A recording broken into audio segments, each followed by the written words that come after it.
হরে কৃষ্ণ। আজকে শুরুটা করলাম আমার বাবা মাকে দিয়ে, যে আমরা গাড়িতে করে যাচ্ছি। আমি অত নাম বলতে পারবো না, মুসলমান রাজারা ছিলেন, ওনাদের সমাধি এটা। এখানে ভিডিও করতে দেয়নি, কারণ ধরা পড়লে 200 টাকা ফাইন, 50 টাকা দিয়ে আমরা ফটো শুধু তুলতে পারবো।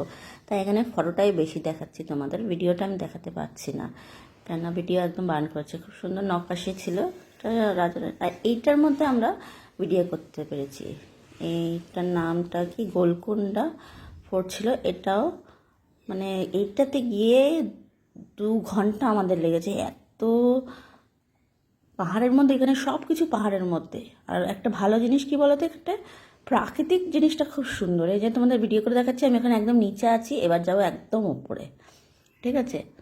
এই জন্য প্রথমে ভিডিওটা করে দেখাচ্ছি, এবার আস্তে আস্তে যাচ্ছি। যে শুরু যে টিকিট দিতে হলো, এই যে গেট, মানে আগেরকার দিনের গেট তো পুরো শক্ত। এখান থেকে আমাদের গাইড নিতে হয়েছিল, কারণ আমরা তো এই সম্বন্ধে কিছু জানি না।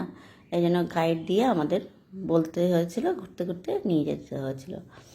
কামান আছে কয়েকটা এখানটায় দেখাচ্ছিল। আর এত মানে সায়েন্টিফিকভাবে আমাদের আগেরকার লোকেরা বানিয়েছে না। ওনারা বলছিল যে মানে নিচের থেকে যখন দুশ্মন আসবে, সেটা রাজা উপরে জেনে যাবে। কীরকম কীরকম আওয়াজ করে ওরা যেন দেখাচ্ছিল, ওগুলো কিছু বলতে পারবো না। তারপরে একটা দেওয়াল আছে এমন যে এক জায়গায় ইকো হচ্ছে, এক দেওয়ালের ভেতরে কথা বললে রানী, ওটা রানীদের কাছেই ছিল, রানীরা কথা বললে রাজার কাছে চলে যাবে ওই কথাটা, বুঝছো? রানীরা থাকতো নিচে, রাজারা থাকতো ওপরে। আস্তে আস্তে দেখানোর চেষ্টা করছে, আশা করি সব হবে না। এখানে সৈনিকরা থাকতো এখানটা যারা। আর এই পাথরটা নাকি সারা বছর ঠান্ডা থাকবে, যেটা দিয়ে বানানো হয়েছে এটা সারা বছর ঠান্ডা থাকবে। নামটা ঠিক জানি না, বলতে পারছি না। তবে ভিডিওটা এত বড় হয়েছে, যদি একটু কেটে কেটে না দিতাম না, এত বড় হয়েছে যে 15 মিনিট 20 মিনিট লেগে যাবে। এখানটায় হচ্ছে ঢোল নাগারা এসব বাজতো। এখানে বাইজি নাচও হতো, কী সব বলছিল। এবার আমরা রানীদের ঘরে যাব, ওদিকটা যাব। এই যে ঢুকছি,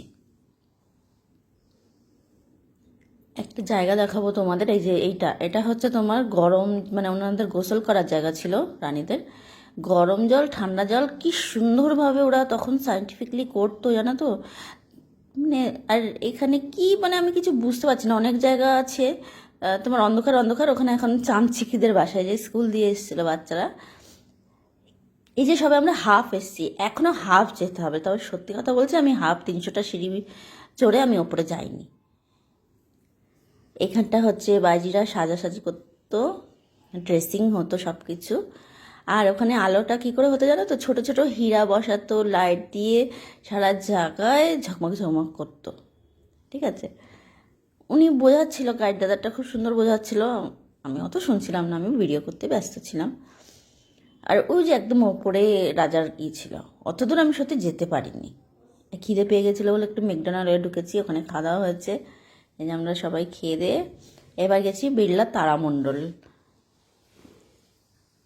টেম্পলে গিয়েছিলাম। এইটাও পাহাড়ের উপর, এটাও পুরোটা যেতে পারিনি, সত্যি বলছি। একদম আমার তো জুতো ছিঁড়ে একাকার হয়ে গেছে, ওখান থেকে আবার একটা জুতো কিনতে হয়েছে। এত হাঁটতে হয়েছে না, তো আমার লাস্টে মন্দিরটা যেতে পারিনি, টায়ার্ড হয়ে গেছিলাম। আবার একটু কিছুটা খাওয়া দাওয়া করে এই যে